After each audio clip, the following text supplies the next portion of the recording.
ये भगवत गीता का जो दूसरा अध्याय है ना, ये भगवत गीता की नींव है। हम जब घर बनाते हैं तो जो सुपर स्ट्रक्चर तो बाद की बात है, जो फाउंडेशन है वो अच्छी होनी चाहिए। फाउंडेशन अच्छी नहीं होगी तो घर ठीक से टिकेगा नहीं। तो दूसरे अध्याय में भगवान ने वो बात बताई जिनको ठीक से समझना बहुत जरूरी है। यदि हमने इनको ठीक से नहीं समझा तो आगे का काम नहीं होगा। इसलिए भगवान सांख्य योग का उपदेश, देखिए सांख्य योग इसका नाम तो रख दिया, लेकिन यहां पे सांख्य योग चालू नहीं करेंगे भगवान। आप कहेंगे वाह, हाँ ऐसा ही है। वेदव्यास जी महाराज ने इसका नाम सांख्य योग रख दिया, लेकिन सांख्य योग शुरू होगा 10 श्लोक के बाद। 10 श्लोक तक नहीं होगा, 11वें से होगा। क्यों? पहले से कर देते या इसका नाम वहीं रख देते 2.11 पे। देखिए सांख्य योग यानी ज्ञान योग, सांख्य योग को ज्ञान योग भी कह सकते हैं। इसको समझने के लिए पात्रता चाहिए, आपकी इच्छा चाहिए। मैंने कहा ना, पशु को क्या चाहिए? 2 काम, खाना और यौन, बस खत्म। इसके बाद कोई जरूरत नहीं है उसको। पूरी लाइफ में वो कभी बोर नहीं होता। हम लोग बोर होते ही नहीं होते भाई, बोर होते हैं। तो बोर क्यों होते हैं पता है आपको? अच्छे से अच्छा, यदि आप पहली बार हवाई जहाज में बैठे, हम कल यही बात कर रहे थे कि कैसे मूर्ख राज हैं हम।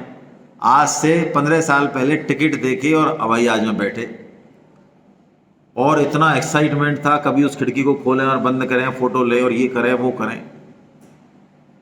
पैसे भी दिए हमने और बैठे भी और बड़ा आनंद आया। और अब यात्रा करनी हो तो पूछते हैं यार कितनी देर की है? 3 घंटे की है क्या? अरे यार। और पहले कहते कोई 3 घंटे की है, मजा आ गया, 3 घंटे हवा में रहेंगे, वाह है। तो यानी हम बोर होते हैं अच्छी से अच्छी चीज से भी। क्यों? वो हमारी डिमांड नहीं है, वो हमारी असली डिमांड नहीं है, सुपरफिशियल डिमांड है। श्री कृष्ण प्रेम हमारी असली डिमांड है। जिस दिन भक्ति में, गीता में मन लगेगा, जिस दिन आप देखेंगे फिर बोर होने के बिल्कुल चांस ही खत्म हो गए। जिनका भगवान के नाम में मन लगता है, गीता रामायण में मन लगता है, उनके लिए कोरोना वरदान से कम नहीं था। सारी फफूंदें बंद हो गई, कोई घर की घंटी नहीं बजा रहा आपकी। आप आराम से उठो, 4 बजे उठो, 6 बजे उठो, दिन भर लगे रहो आप, है ना, पढ़ने, पढ़ाने, गाने, भगवान का भजन कीर्तन में। हो कोई डिस्टरबेंस नहीं किसी तरह का। लेकिन जिनको रोज चाट पकौड़ी खानी है, दोस्तों से मिलना है ना, स्वजनों से, प्रियजनों से, उनके लिए कोरोना वरदान था या आफत था? आफत था। तो सांख्य योग उनके लिए है जो इंद्रियों से ऊपर उठना चाहते हैं, मन बुद्धि से भी ऊपर उठना चाहते हैं, जो सिर्फ खाने पीने में और नींद लेने में और भोगने में जो सुखी नहीं है। और हम अपने इस बोर्डम को आदर दें, हम जो ये बोर होते हैं इसको महत्व दें। क्यों होते हैं? लेकिन हम होते हैं फिर कहीं लगा देते हैं, कोई व्हाट्सएप पे लगा देते हैं, कोई पिक्चर लगा देते हैं, किसी को फोन कर लेते हैं। मतलब फिर भी इतना रिपेल कर रही है प्रकृति हमको ठीक जगह लगाने के लिए, लेकिन हम ठीक जगह नहीं लग के फिर गलत गलत जगह लग जाते हैं। सांख्य योग सिंघनी का दूध है। सिंघनी का दूध 2 जगह, 2 ही एलिजिबिलिटी है उसकी। या तो उसको सिंह का बच्चा पचा पाता है, या स्वर्ण पात्र में टिकता है। वो स्वर्ण पात्र में निखालिस।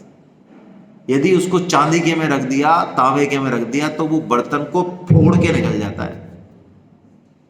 ऐसे ही ये सांख्योग जो है ना, ये कोई बच्चों का खेल नहीं है कि आए आराम से नाश्ता भी कर लिया और चलो बताएं भाई, देखें सांख्य योग में क्या है। ये डिसीजन लेने की बात है, समझने की बात है, उसको जीवन में उतारने की बात है। तो पहले तो भगवान इसकी पात्रता देंगे। पहले क्या पात्रता देंगे? देखिए, भगवान अर्जुन को फटकारते हैं, उसके किसी भी प्रश्न का जवाब नहीं देते। क्यों नहीं देते? क्योंकि अर्जुन अभी मोहित है, जैसे हम मोहित हैं ना, हम भी मोहित हैं। हम अपने आप को स्त्री मान रहे हैं, पुरुष मान रहे हैं, सुखी मान रहे हैं, दुखी मान रहे हैं, भारतवासी मान रहे हैं। ये सब मोहित होना ही है। हमको पता नहीं हम कौन है। तो जिसको यही नहीं पता हम कौन है, तो बताइए फिर हम पूरी जिंदगी जो भी पा रहे हैं उसका क्या लेना देना है? हम सब मोहित हैं, लेकिन वही अर्जुन की तरह हम भी कुतर करते हैं। तो भगवान थप्पड़ लगाते हैं बढ़िया वाला अर्जुन को। इसलिए लगाते हैं थप्पड़ जिससे कि उसकी चेतना कुछ जागृत हो, कुछ निराई गुड़ाई हो खेत में, जिससे कि बढ़िया बीज डाल सकें। समझते हैं निराई गुड़ाई का मतलब? नहीं समझते आप? खेत को तैयार करते हैं ना पहले प्लोइंग करके, हाँ, तब जाके उसमें सोइंग करते हैं। उसको हमारे यहाँ निराई गुड़ाई बोलते हैं। आप क्या क्या बोलते हैं उड़िया में? All over. चलिए, तो भगवान यहाँ पे वही कर रहे हैं, ठीक है, प्लोइंग कर रहे हैं। पहले क्या बोलते हैं? चलिए, कुतस्त्वाकश्मलमिदं विश्वे समुपस्थितम् अनार्यजुष्टमस्वर्गमकीर्तिकरमर्जुन।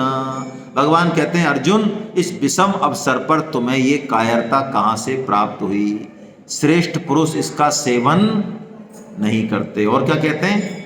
क्लैब्यम मास्मगम पार्थ नैतत्त्वयुपपद्यते क्षुद्रम हृदय दौर्बल्यम त्यक्तोत्तिष्ठ परन्तपा। क्लैब्यम मां स्मगम पार्थ। क्लैब्यम, क्लैब्यम कहते हैं क्लीव, नपुंसक, जो कुछ नहीं करना चाहता, रणछोड़दास। जैसे हम, हाँ, रणछोड़दास, जो भी जिम्मेदारी हमको दी, पढ़ने की दी, घर संभालने की दी, कुछ नहीं, बस छोड़ छाड़ के पड़ गए आराम से, रो रहे हैं, पीट रहे हैं, डिप्रेशन में जा रहे हैं, सो गए, ये रणछोड़दास। तो भगवान कोई पुचकारते नहीं है जैसे हम बच्चों को पुचकारते हैं फालतू। भगवान थप्पड़ लगाते हैं उसमें एक बढ़िया सा। क्लैब्यम, क्लीव कह देते हैं। अर्जुन को सबसे बड़ी गाली है ये, क्या? उसको कायर कहना। अर्जुन को कोई तलवार से काट दे कोई दिक्कत नहीं है अर्जुन को, लेकिन कोई कायर कह दे अर्जुन को, ये अर्जुन को सहन नहीं है। तो भगवान ने उसके उसी मर्म स्थल पर चोट की है जहां से वो तड़पड़ा उठे एकदम, क्योंकि तभी तो चेतना जागृत होगी। ऐसा कह के भगवान ने उसको कहा, तू युद्ध कर, खबरदार, तूने जो ये बातें कही कोई मतलब नहीं है इसका, खड़ा हो जा और युद्ध कर। तो अर्जुन, देखिए, भगवान के भक्त हैं, क्या मतलब है इसका? अर्जुन ने इतने श्लोक बोले, इतनी बात बताई, लेकिन भगवान ने किसी भी प्रश्न का जवाब नहीं दिया, और वो काम करने के लिए कह दिया जो अर्जुन नहीं चाहते। क्या हालत होगी हमारी? अपने ऊपर घटाएं भाई। आपका बॉस, आपके पिताजी है ना, आप 50 बात उनसे कहो, वो जवाब तो कुछ दे ही नहीं आपकी बातों का, और आपसे तुरंत ऑर्डर कर दें ये वही काम करो जो मैंने कहा है। क्या हालत होगी? झुंझला जाएंगे हम, गुस्सा आ जाएगी भयंकर। अर्जुन भी झुंझलाते हैं, लेकिन झुंझलाने के बाद भी अर्जुन संभल जाते हैं। कैसे संभल जाते हैं? अर्जुन को ये लगता है कि मैं तो अपने आप को महारथी मान रहा हूं और युद्ध को खराब मान रहा हूं, लेकिन भगवान युद्ध करने की आज्ञा दे रहे हैं। इसका मतलब हो सकता है कि कहीं ना कहीं मैं गलत हूं और भगवान सही है। ये बात अर्जुन को अर्जुन बनाती है। आप समझ रहे हैं? इस बात को थोड़ा समझें। हम गीता रामायण सुनेंगे, सत्संग सुनेंगे, लेकिन अपना मताग्रह नहीं छोड़ेंगे। यहाँ तक कि अनपढ़ लोग, बड़ी बूढ़ी माताएं, महिलाएं भी, उनको हम कई बार कोई बात चलती है घर में, पड़ोस में, तो उनको बताते हैं भाई भगवान ने गीता में ऐसी बात कही, रामायण में ऐसी बात कही। वो सुन लेंगी लेकिन करेंगी तो अपने मन की। हमने जो 70 साल से जो हमने जाना है, जो हमारा अनुभव है, सही तो लाला यही है। भगवान की बात को भी टांग फेर देते हैं हम। इसलिए ये फर्क है हम में और अर्जुन में। मैं दोबारा कह रहा हूं इस बात को, क्योंकि इस बात को 50 बार कहने पे भी हम रहते वैसे की वैसे ही हैं। फिर भी मैं दोबारा कह रहा हूं, जो भी हमने अपनी मन बुद्धि से किसी विषय के बारे में सोच बना रखी है कि ये ठीक है और ये गलत है, इसको मताग्रह कहते हैं। ऐसा ही होना चाहिए, यही सही है, ये आग्रह है मेरा, मेरे मत का।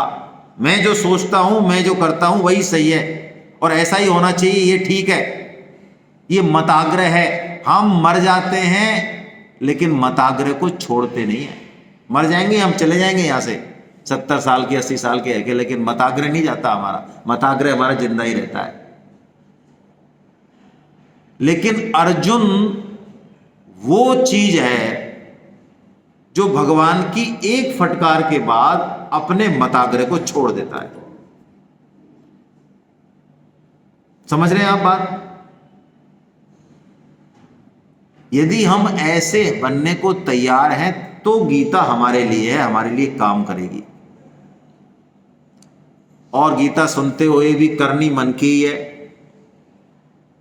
राजा यही है, हमारा मन और हमारी बुद्धि। ये अधकचरी बुद्धि जिसको कुछ नहीं पता, शास्त्रों की 2 बातें नहीं पता, ये मन जो कीचड़ में भी चला जाता है, घटिया चीजों में घुस जाता है। यदि इसी मन बुद्धि को राजा बनाना है, इसी के अनुसार जीवन चलाना है, तो फिर गीता हमारे लिए नहीं है। क्या करेगी गीता फिर हमारा? तो करनी तो हमको मन की है। हमारे यहां गांवों में एक कहावत आती है कि पंचों का फैसला सिर माथे, लेकिन नाला तो यहीं से होके जाएगा। आपके यहां क्या बोलते हैं इसको मुझे नहीं पता। भाई 2 पड़ोसियों में लड़ाई हुई। एक चौधरी साहब थे, उनके घर का पानी उसके सामने होके जाता था, तो उसने कहा साहब इसको बंद कराओ। उसने पंचायत बुला ली, सारे गांव ने इंस्पेक्शन कर लिया, पंच बैठ गए और फैसला कर दिया कि भाई ये नाला तो गलत है, इसको जरा इसके घर के सामने की बजाय सीधे उसमें डाल दो नाली में। तो चौधरी साहब वहीं बैठे थे, हाथ जोड़ के सब पंचों को नमस्कार भी कर रहे थे, और फैसला सुनने के बाद ये कहा कि पंचों का फैसला सिर माथे, यानी आपका फैसला हमारे सिर पे है, लेकिन नाला यहीं रहेगा। गीता को हम प्रणाम करते हैं। गीता भगवान श्री कृष्ण की वाणी है। लाल कपड़े में लपेट के अगरबत्ती जला दी हमने और रख दी, और दुकान पर जाते जाते भी ऐसा कर जाते हैं, अरे ओ ऐसा ऐसा करते हैं, कान पकड़ते हैं, जय हो जय हो जय, यानी पता नहीं क्या क्या नाटक करते हैं, जितने भी नाटक होते हैं। लेकिन गीता की बात नहीं मानेंगे। करेंगे तो हम अपने मन की करेंगे।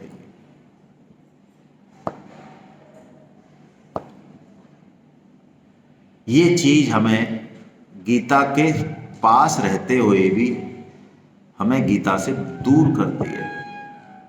लेकिन अर्जुन धन्य है। अर्जुन में ये 4 क्वालिटीज हैं। ये 4 चीजें हम जीवन में धारण करें। सबसे पहली जो मैंने बता दी 2 लाइनों में, कार्पण्य दोषो पहत स्वभावा प्रक्षामि त्वाम धर्म सम्मूढ़ चेता। अर्जुन एक्सेप्टेंस करते हैं कि हाँ मैं गलत हूं, आप ठीक हैं, मैं नहीं समझ पा रहा हूं ठीक क्या है गलत क्या है, मुझे जरूरत है आपकी। तो क्या हमको जरूरत है गीता की? हाँ तो हमारे लिए काम करेगी गीता।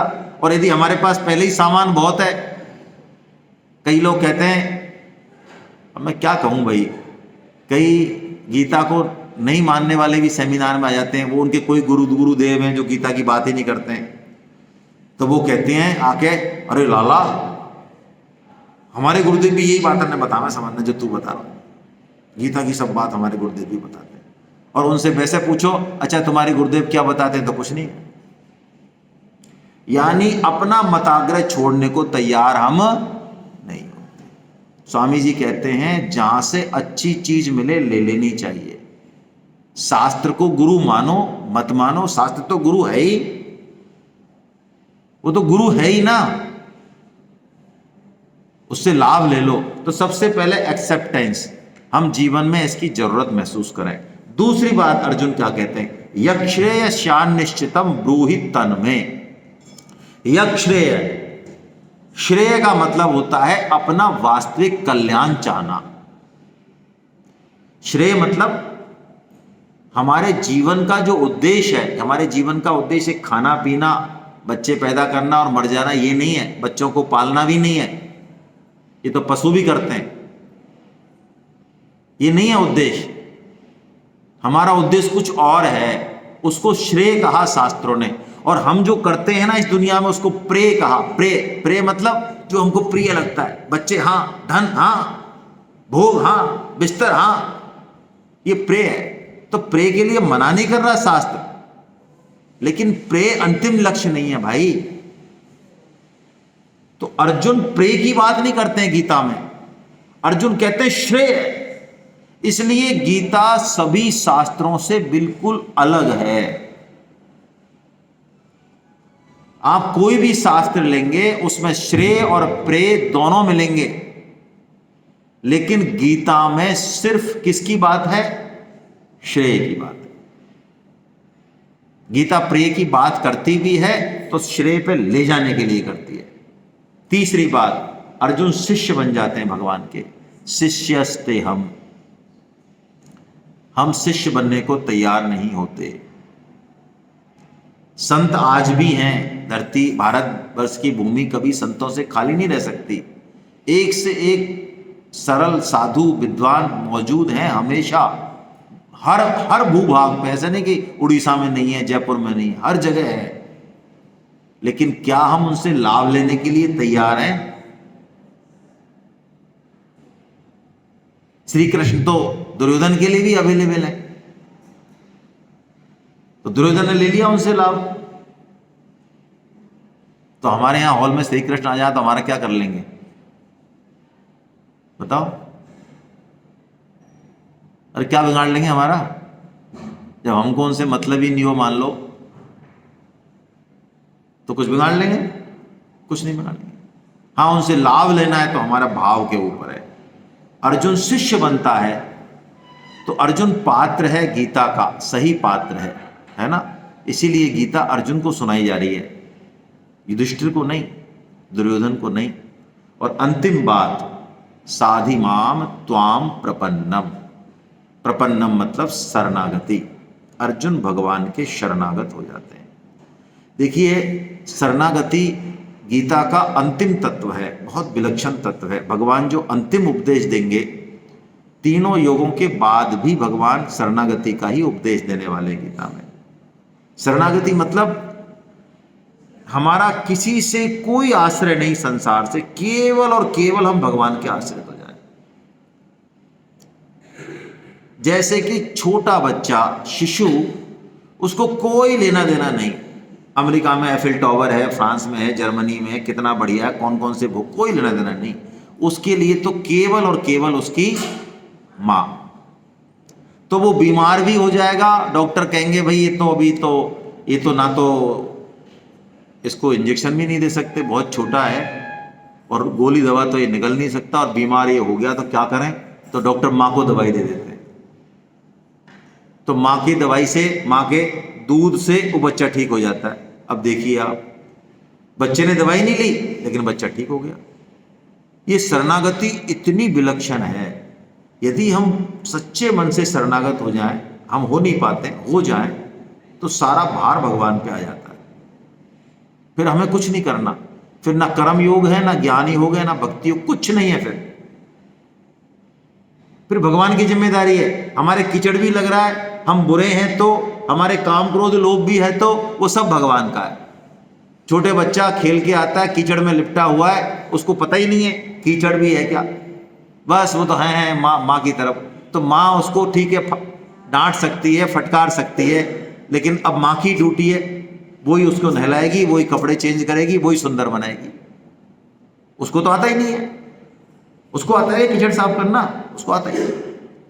ऐसे शरणागति बहुत विलक्षण तत्व है भगवान गीता का, बहुत विलक्षण है, आसान नहीं है। आसान भी है यदि हम अपना मताग्रह छोड़ दें तो।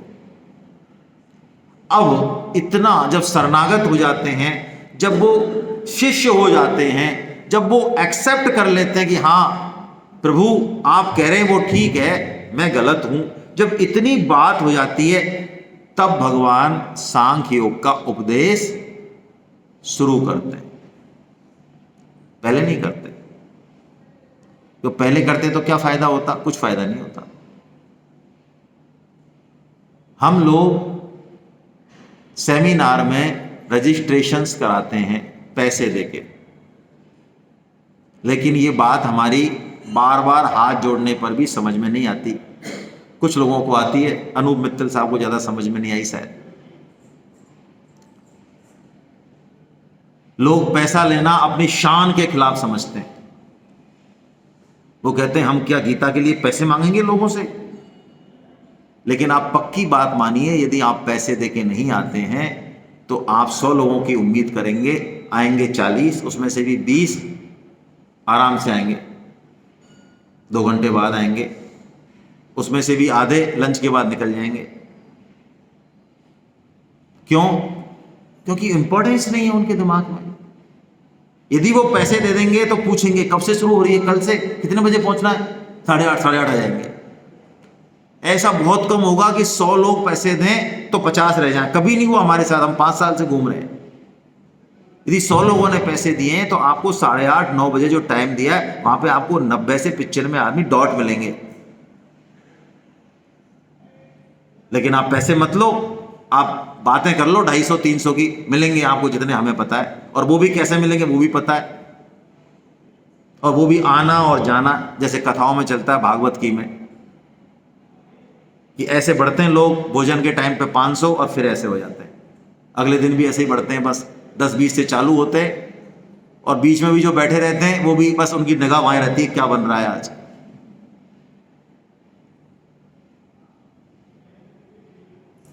अब हम सोच लें कि जब हमारा स्तर ये है ग्रहण करने का, तो ये 24 कैरेट गोल्ड भी हमारा क्या कर लेगा? क्या जरूरत है हमें इसकी? जिसकी जरूरत है वो हमें मिल रहा है, हम राजी हैं उसमें। इसलिए सांख्य योग हर एक के लिए नहीं है,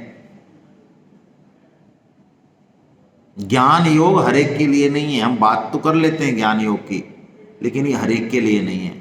क्योंकि देखिए ज्ञान योग की पहली बात क्या है, पहला ही उपदेश, इसको आप समझेंगे तो आप देखेंगे ये कोई आसान काम नहीं है। ये लोहे की तीखी तलवार की धार पे चलना है। ये क्या कह रहे हैं भगवान? ज्ञान योग की पहली बात क्या कह रहे हैं? इसको माने बिना ज्ञान योग की यात्रा शुरू नहीं होगी आगे। सबसे पहले हम ये माने जो इसमें कहा गया, तब हम ज्ञान योग में आगे चल पाएंगे। यदि ये नहीं माना तो कितना ही सुन लें सत्संग, कितनी गीता पढ़ लें, कुछ नहीं होगा ज्ञान योग से। आइए पढ़ते हैं श्लोक।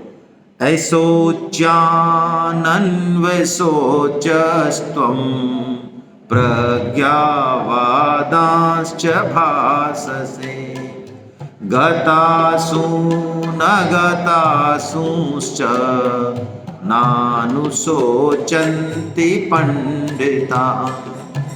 ऐसोच्यान नन्वसोचस्त्वम, ऐसोच्यान जिसका शोक नहीं करना चाहिए, उसका तो तुम क्या करते हो? शोक करते हो।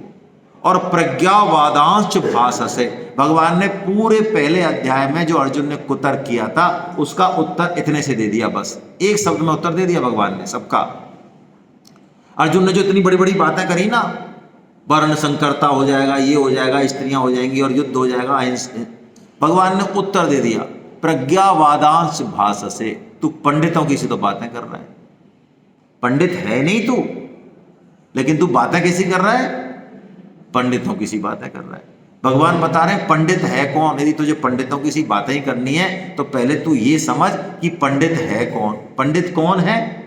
भगवान ने परिभाषा दी पंडित की, गतासून गतासूंश्च नानुशोचन्ति पंडिता।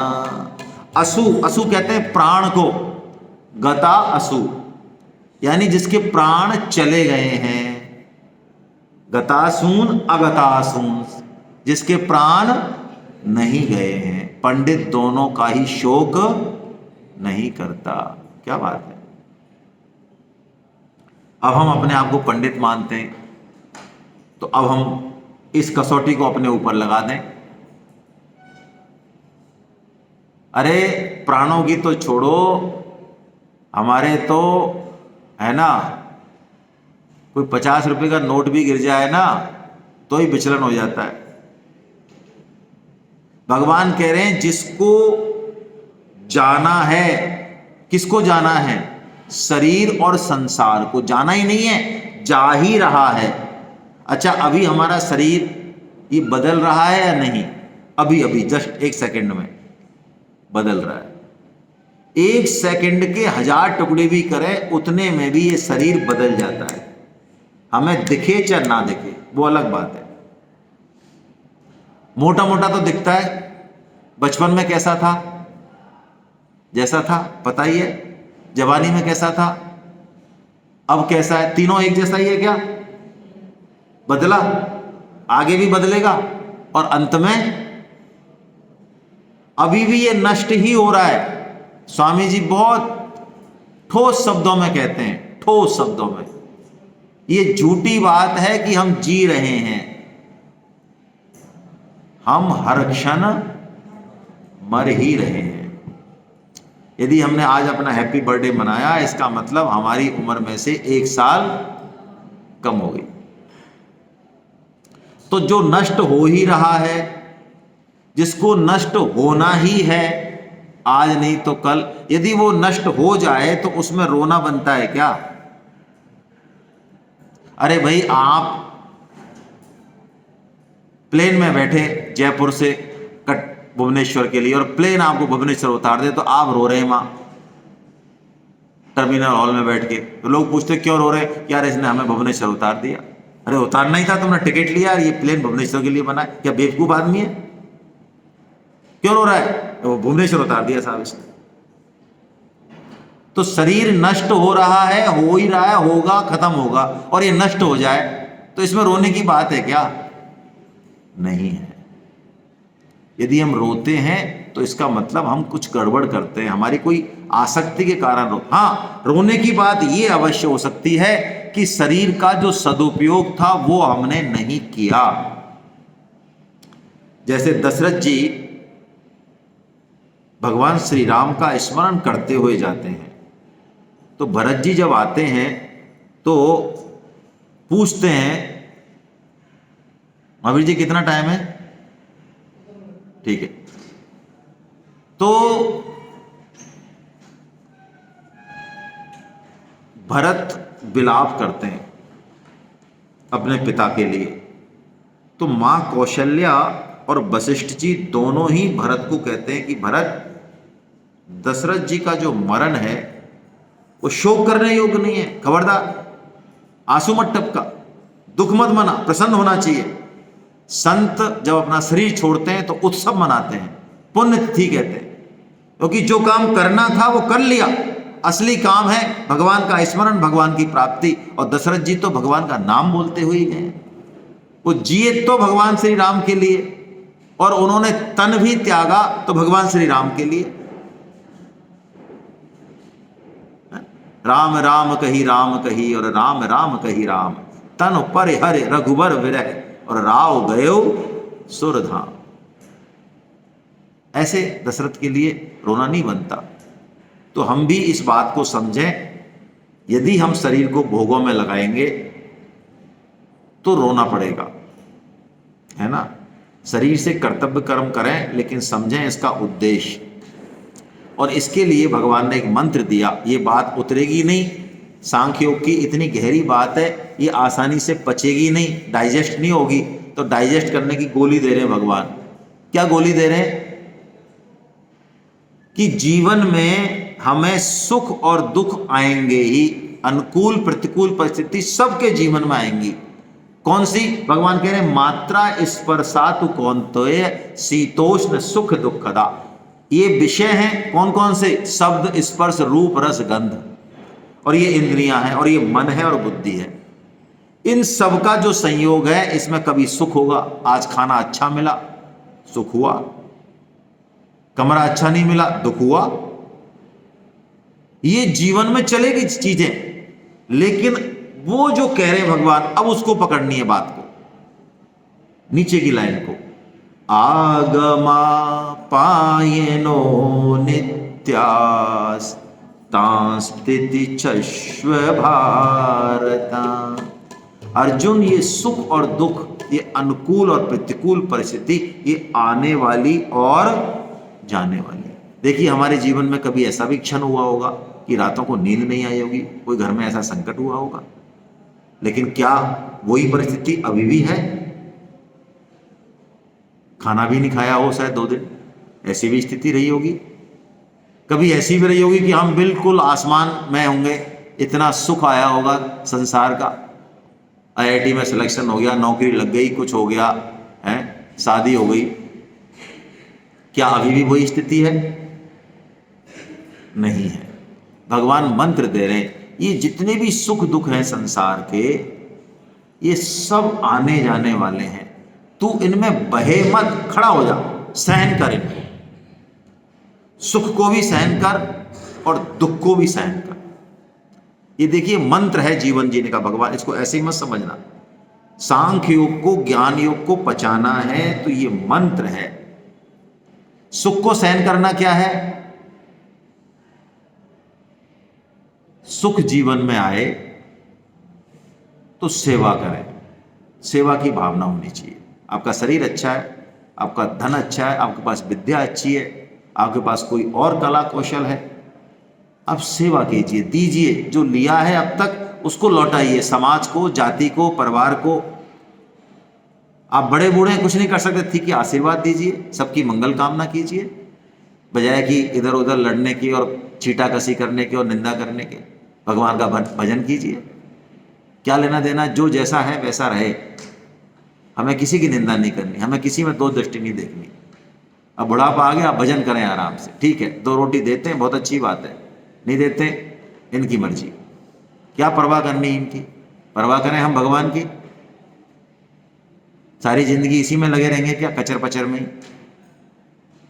ये सुख और दुख, दुख में मोह को त्यागें, आसक्ति को त्यागें। देखिए यदि आप नहीं त्यागेंगे तो समय तो त्याग करा ही देगा। कई बार हमें ऐसा लगता है कि इस आदमी के बिना हमारा जीवन नहीं चलेगा, इसके बिना तो हम मर ही जाएंगे। लेकिन आपको पता है जीवन में सबसे बड़े दुश्मन कौन होते हैं? अननोन पर्सन होते हैं या नोन होते हैं?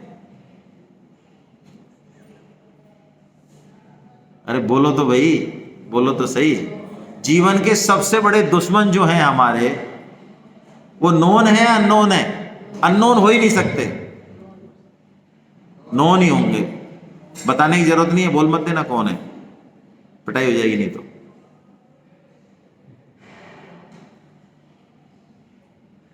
यही बात है। तो इसका मतलब वास्तव में कोई अच्छा बुरा नहीं है। जिसको हम समझते हैं ना ये सबसे अच्छा है, वो एक वक्त के बाद लग सकता है हमें सबसे बुरा।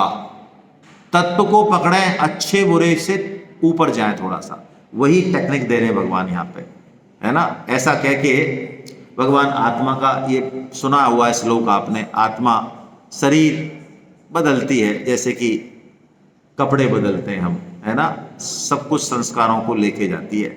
ऐसा कह के भगवान इस सांख्य योग को पूर्ण करते हैं। बस इतनी बात बताते हैं इसमें, सार रूप में हम ये समझ लें इस सांख्य योग में कि हम शरीर नहीं हैं, हम शरीर को जानने वाले।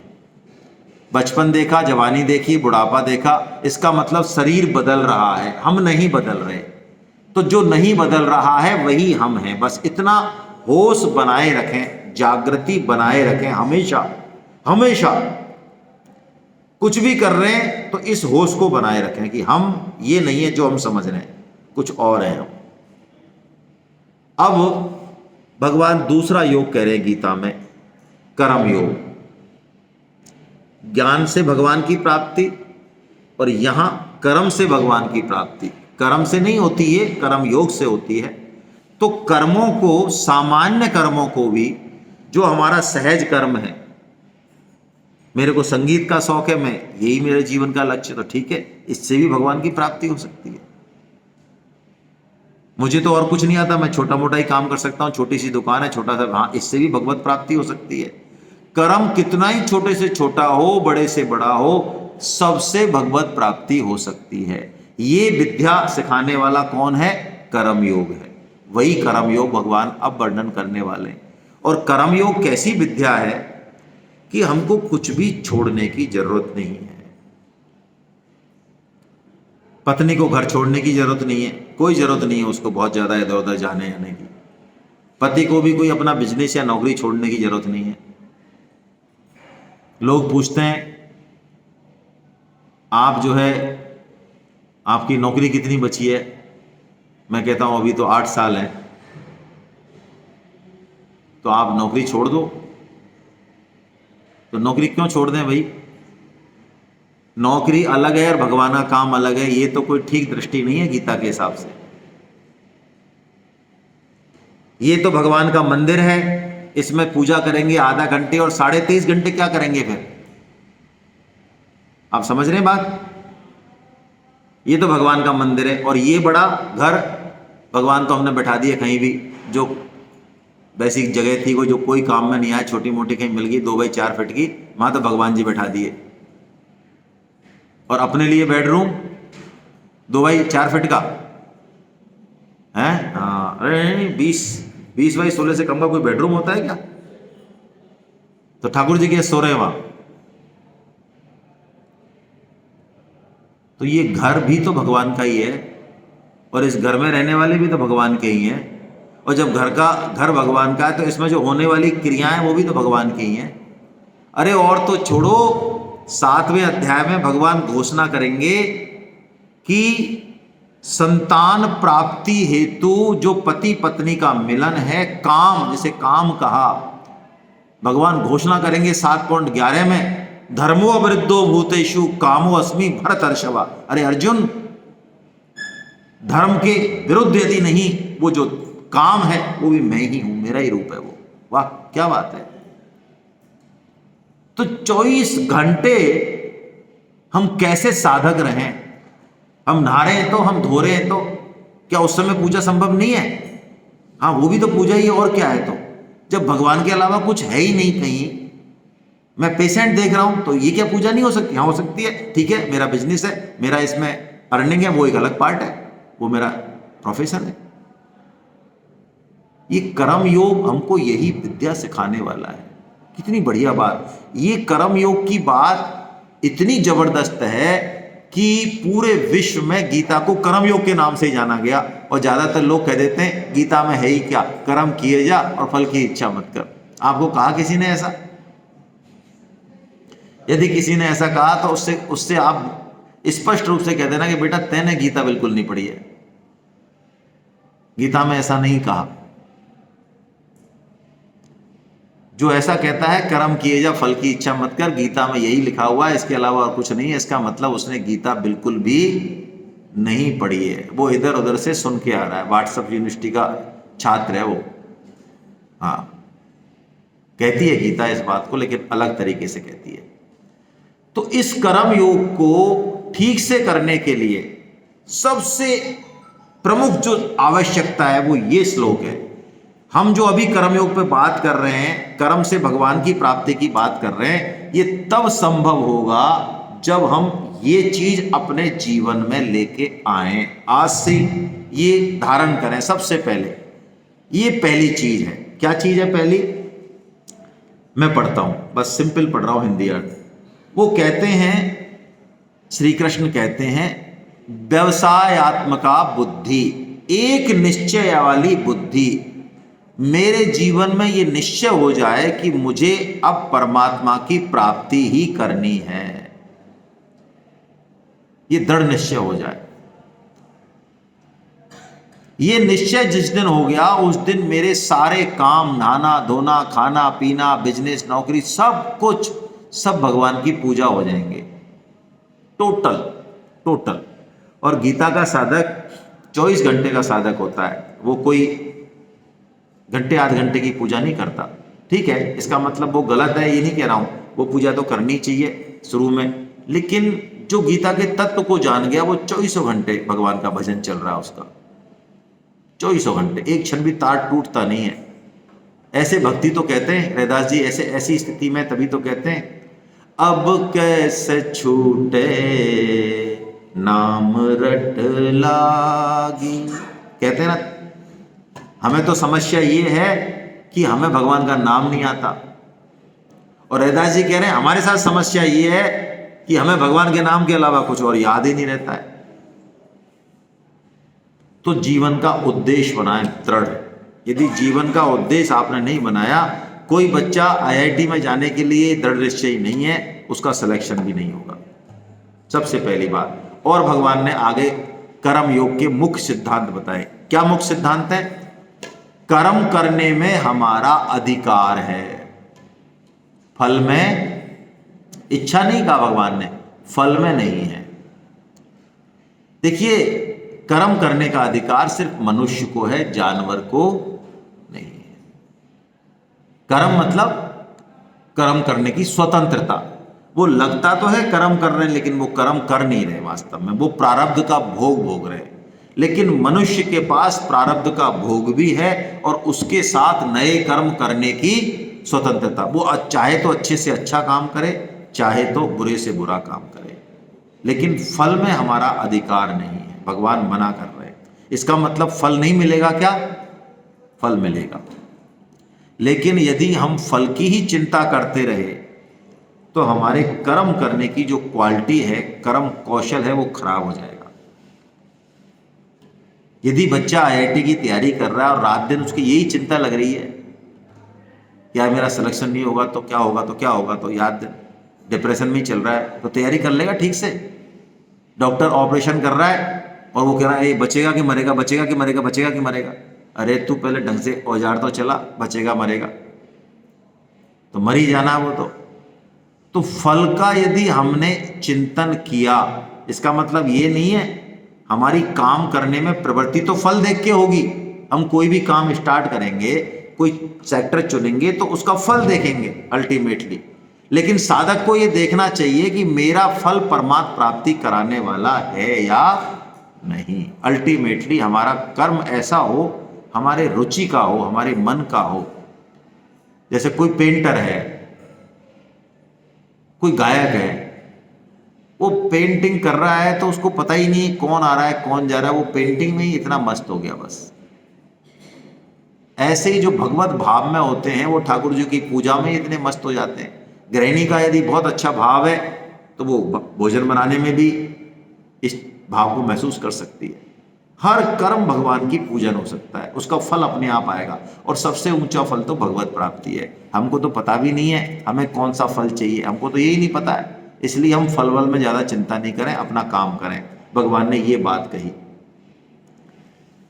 अब भगवान ने कर्म योग के आचरण में एक चीज और बताई, सिद्धांत बताने के बाद क्या बताई? देखिए, हम कर्म योग का तो आचरण करें लेकिन इंद्रिय संयम नहीं करें, ये बहुत गड़बड़ बात है। हमसे कहा जाए कि भाई ऐसा है आपको एकादशी के दिन अन्न नहीं खाना है, तो बड़ी भारी हो जाए हमारे से। मतलब जीवन में संयम बहुत जरूरी है। जैसे देखो, महिलाएं कार्तिक स्नान करती हैं, कार्तिक स्नान में क्या होता है? सुबह उठ के और ब्रह्म मुहूर्त में नहाया जाता है। तो जिनको नहीं उठना वो कहते हैं इन चीजों से क्या होता है, ये तो सब फालतू की बात है। नहीं, फालतू की बात नहीं है। तपस्या से हमारा अंतःकरण शुद्ध होता है। जब आप तपते हैं ना, तपते हैं तो अंतःकरण शुद्ध होता है, उस शुद्ध अंतःकरण में ज्ञान की बातें प्रकट होती हैं। यदि कोई कार्तिक स्नान करेगा ब्रह्म मुहूर्त में उठ के, तो सर्दी में आने वाले 4 महीने उसका बीमा हो गया। ये तो भौतिक लाभ है उसका, वो बीमार नहीं पड़ेगा क्योंकि उसकी बॉडी बिल्कुल ठीक हो गई, वज्र की हो गई, रजिस्ट्रेशन पावर डेवलप हो गई उसके। ये तो भौतिक लाभ बता रहा हूं मैं, इसके मानसिक आध्यात्मिक लाभ बहुत है। तो कहने का मतलब है हमको इंद्रिय संयम करना चाहिए। यदि हम इंद्रिय संयम नहीं करेंगे, विषयों में लगे रहेंगे, तो भगवान यहां खतरा बता रहे हैं। वो कह रहे हैं विषयों का चिंतन। देखिए, विषय भोग की बात नहीं करी भगवान ने, यहां विषय भोग की बात नहीं करी, किसकी बात करी? विषयों के चिंतन की बात करी। विषयों के चिंतन से भगवान कह रहे हैं सर्वनाश हो जाएगा। चिंतन मात्र से हम यदि सुंदर रूप देख के, सुंदर खाद्य पदार्थ देख के, कोई धन देख के, कोई सोने का आभूषण देख के और चिपक गए उसमें, वैसे तो कुछ हाथ नहीं लगा रहे हैं, लेकिन मन ही मन चाह रहे हैं कि हमको ये मिल जाए, तो ये जो चाहना है हमारी, ये हमारा पतन कर देगी। इसलिए हमको विषय चिंतन को छोड़ देना चाहिए। ठीक है ना? ये भगवान ने यहाँ पे मूल बात बताई। क्या बताया? विषयों के चिंतन से आसक्ति होगी, कामना होगी, कामना से क्रोध आएगा, क्रोध से हमारी बुद्धि काम करना बंद कर देगी, सम्मोह जिसे कहते हैं। उससे स्मृति भ्रष्ट हो जाएगी, स्मृति भ्रष्ट होने से बुद्धि या विवेक नष्ट हो जाएगा और हमारा सर्वनाश हो जाएगा, ऐसा भगवान कहते हैं। फिर भगवान दो तरह के मनुष्यों की चर्चा करते हैं। एक तो सांसारिक मनुष्य, जो मनुष्य जन्म पाके भी भोग संग्रह में लगे हुए हैं, और एक वो मुनि की चर्चा करते हैं, मुनि या संयमी की चर्चा करते हैं। वो संयमी रात दिन घर परिवार में रहते हुए भी, भोग विलास में रहते हुए भी, उसका लक्ष्य भोग विलास नहीं है, उसका लक्ष्य परमात्म प्राप्ति है। तो भगवान ने उनके लिए कहा कि वो तो उनके लिए, इनके लिए जो दिन है, सांसारिक मनुष्य जो भोग संग्रह में लगे हैं, मुनियों के लिए वो रात है, यानी बेकार की बात है, कोई ज्यादा मतलब की नहीं है, ये तो पशु भी कर लेते हैं, है ना? तो भगवान ने ये अंतर बताया कि जब सांसारिक मनुष्य सोते हैं तो ये जगता है मुनि, संयमी मनुष्य जगता है, और जिसमें ये जगते हैं तब वो सोता है, वो रात है उसकी निगाह में। सोने का मतलब वो रात है। तो कहने का मतलब हम अपने जीवन का लक्ष्य निर्धारित करें, ठीक है? कोई जीवन को दिशा दें, कोई कुछ उत्सर्ग करें, कुछ त्याग का भाव करें, कुछ तप करें, कुछ संयम करें शरीर से, मन से। यदि हम ये करने को तैयार नहीं है और गाड़ी जैसे चल रही है वैसे ही चलाने के लिए तैयार हैं, तो हमें कुछ हासिल नहीं होगा। फिर जो कुछ दिया है भगवान ने कर्म योग से, उसको संसार की सेवा में लगाएं, सबकी सेवा में लगाएं, यही कर्म योग का सार है। हरे कृष्णा, हरे कृष्णा। आप सबके मन में कोई प्रश्न हो, किसी के भी मन में, तो हम चर्चा कर लें।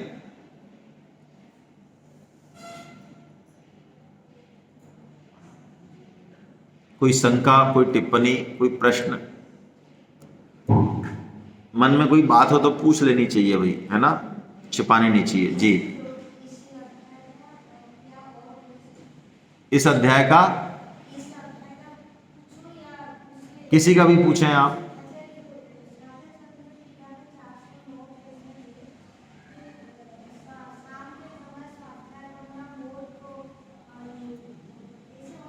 हाँ, स्वाध्याय नहीं करना चाहिए। नहीं, कुछ नहीं, कुछ नहीं। संध्या काल दिन और रात जब मिलते हैं ना, तो उसका ट्रांजिशन फेज जो है ना, वो संध्या काल है। जब सूरज अस्त हो जाता है, अस्त होने के बाद और थोड़े समय तक हमको उस समय भगवान का स्मरण ही करना चाहिए। उस समय भोजन भी मना है, सोना भी मना है ना, और संपर्क भी मना है, यौन संपर्क भी मना है। हाँ, माला करें, जप करें, पढ़ें नहीं उस समय। अब जैसे बच्चे हैं, अब उनको पता ही नहीं है, तो ठीक है, उनकी बात अलग है। 4 से 8 कोचिंग है तो वो पढ़ रहे हैं, लेकिन जब हम इस पोजीशन में हैं, हमें नहीं करना चाहिए। नहीं नहीं, गलत है। नहीं नहीं, कोई भी ग्रंथ नहीं, सिर्फ स्मरण भगवान का, है ना?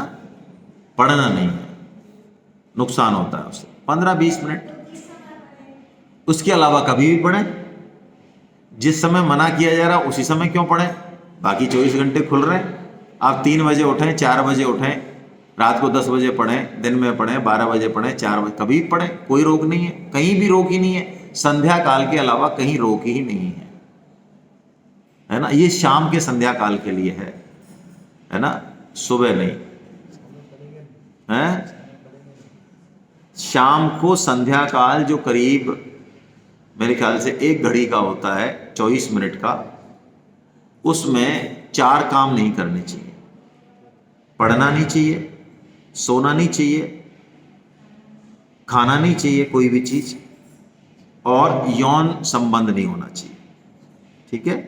ये असुर जो पैदा हुए, आप देखेंगे कश्यप की 2 पत्नियां थी, दिति और अदिति। तो दिति ने कश्यप जी को संध्या के समय ही आमंत्रण दिया, तो कश्यप जी ने मना भी किया उनको कि इस समय ठीक नहीं है समय, यदि तुम इस समय, मेरा धर्म है तुम्हारी इच्छा पूर्ति करना, लेकिन इस समय जो बच्चे होंगे वो बहुत खतरनाक होंगे, तो दैत्य पैदा हुए, असुर पैदा हुए। ठीक है, चलिए और कोई बताएं।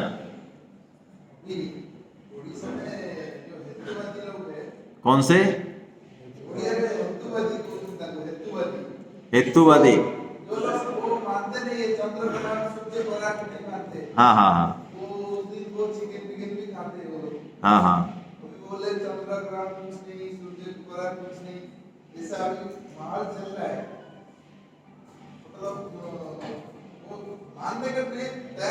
हाँ हाँ बिल्कुल, हाँ नहीं मानते। ये सृष्टि है भगवान की। देखिए पशु के लिए तो कोई निषेध नहीं है ना, तो वो पशु लेवल पे उनकी चेतना का विकास नहीं हुआ अभी, वो शरीर को ही सब कुछ मान रहे हैं। जैसे पशु है, पशु के लिए कोई निषेध नहीं है, तो ये भी पशु होने की तरफ ही तो बढ़ रहे हैं, है ना। हम तो अपना काम करें, यदि वो हमारी सुनते हो तो उनको समझा दें, नहीं सुनते हो तो भाई मनुष्य स्वतंत्र है, क्या करें।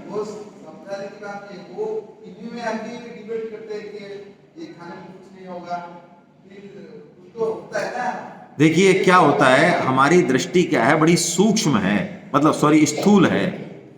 जो नुकसान सामने दिखेगा उसको तो हम मान लेंगे।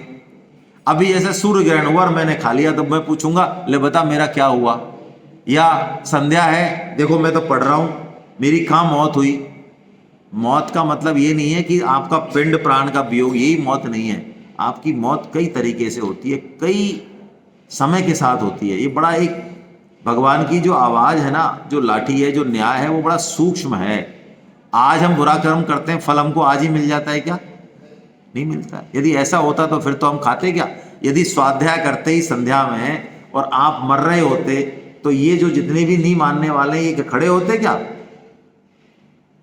भाई संध्या को स्वाध्याय करते ही आदमी मर जाता है। यदि ऐसा हो रहा होता तो आप जिनकी बात कर रहे हो उनकी हिम्मत थी क्या कि वो कहते कि हम नहीं मानते? आप समझ रहे हो बात? भाई प्राणों को, ये असुर कौन? असुर वो जिसको प्राण प्रिय है, बस वो लॉजिक की बात नहीं समझता। यदि वो मर जाए स्वाध्याय करते हुए तो वो मान जाएगा, फिर नहीं करेगा, फिर वो कहेगा नहीं नहीं नहीं पढ़ते हैं स्वाध्याय, नहीं करते संध्या को। अभी मर तो है नहीं रहे, मरेंगे तो पता नहीं कब और क्या नुकसान होंगे वो नहीं पता। वो सूक्ष्म है बहुत, हमारी दृष्टि स्थूल है। हम बड़े नुकसान जो अभी हो रहे हैं उसको तो पकड़ लेते हैं, सूक्ष्म को नहीं पकड़ते, क्योंकि चेतना स्थूल है। उनकी चेतना तमोगुण के कारण स्थूल है। हम तो अपनी चेतना को विकसित करें, है ना, हम क्यों उनका कंपैरिजन करें उनसे। चलिए साहब।